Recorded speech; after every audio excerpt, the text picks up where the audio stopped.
Hi, I'm Cody Sarkovich. Welcome to the Adobe Summit think tank here at Adobe Summit. I'm here with Ben Harris, the CEO of Decibel Insight.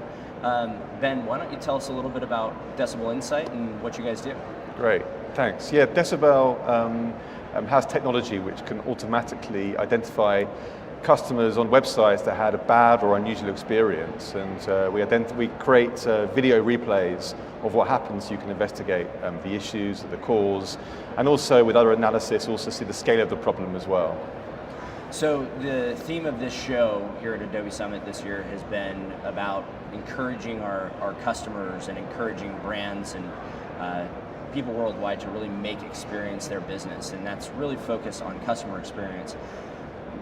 When you think about that and customers coming to you, it sounds like experience is kind of at the core of your business. What are you guys trying to solve in terms of customer experience for our joint customers? I think our general view is that in order to improve experience, you have to be able to understand the behavior and change that behavior. So we're focused on trying to provide analysis in page in order that we can expose what customers are really doing. But ultimately, we're trying to get to the point of understanding the emotion behind their interactions. I think one thing that's been missing from communications is the soft side of how that customer is really feeling about their interactions with a brand. So with regard to, it sounds like emotion or cognition on a page, for example, you guys really help a customer look at what a user is actually doing on a page. How does a customer of yours analyze that, and then how do they take that information and turn that into a better experience for the next batch of customers, whether it's a 10 customer pipeline or a 1 million customer pipeline? I think our view is that some of the old style metrics that are used to understand what happened don't necessarily tell you why it happened. So we've been looking at new ways of measurement that gives us a better appreciation for that experience the customer's having. So, for instance, rather than looking at just duration of how long someone's on a page, we're actually looking and seeing the physical movement of their mouse. How far did they move that mouse? The distance they moved it, number of directional changes, the amount of real estate they exposed, and the speed in which they exposed it. And from these things we can start to really understand both where they get frustrated through what we call the bird's nest of frustration with people frantically moving around the page, with more measured interaction where you're seeing someone scroll down a mobile device in a very specific way where it's likely that they're really engaged in reading, or with a mouse as well.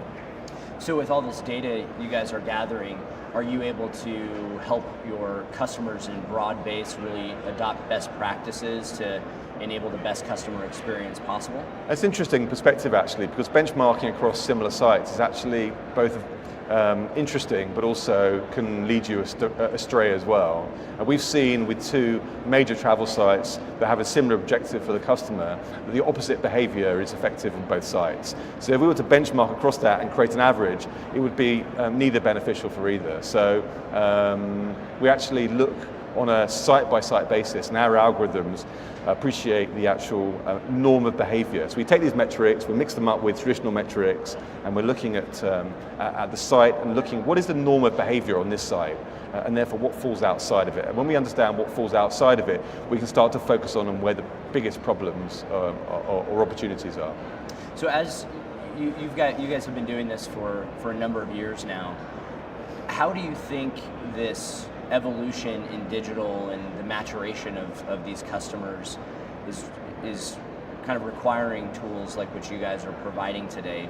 Do you feel like we're at an inversion point where the sophistication is to provide a really customer-centric experience is kind of driving the adoption of tools like you? Are you seeing a sea change? Can you talk a little bit about how your customers are evolving? I think right now people are trying to find better ways of creating a personalized communication with their customer, whether that's in-page, off-page, or on-page, or over-page, sorry. They're looking to find ways of being able to automate that and learn more. But the decision-making process around what to show is still very binary. It's sort of someone dropped off, okay, so we need to get them back again somehow. But if you can understand they dropped off because they tried to do something and they couldn't do it, you know the reason why, and you can see the reaction was that they got angry, you can create a much better, more emotional communication which is going to be much more effective. And I think that's the bit that we're bringing to the party. I think right now we need to add some love into the communication where you can appreciate a little bit more about what the customer feels about the situation. And are customers coming to you saying, help me solve this problem? Are customers, are they saying it feels like we're losing customers, so let's solve this? Or are they being driven by their customers to really start evolving the way they think about experience overall? Yeah, I think people are able now to extract some information from customers using voice of customer and getting people to fill out surveys and getting feedback. And that's interesting. You can find out what the customer's saying about the experience. But then if we can link that up with what we're doing, you can then find out what really happened, why it happened. And that gives another perspective, because you can look not just in isolation of a particular visit. It's not just the last visit that creates a bad interaction. It could be a whole build-up of a series of things. So if we look at the lifetime of the customer or the life cycle of that particular purchase and understand what happened for that customer that made them feel that way, then we can start to learn more about how to improve at scale. And you guys have a big presence. Obviously, the screens are evolving, and the glass can be a desktop, it can be a mobile device, it could be a shopping scenario in a storefront on a screen there. How is that impacting what you're seeing with designing the experience and the understanding of the data on a page, depending upon where the page is? Do you see changes there as well? Yeah, there are some things you can do online, on web, whereas some things you can't do with apps. So, you can get a mobile device where someone's trying to see something and moving it around a lot and interacting, and you can see that frustration's building and building. You can't do that in the same way necessarily on a website. So there are different ways of viewing it, but both provide sort of indications from the way they interact as to how they're actually feeling about things.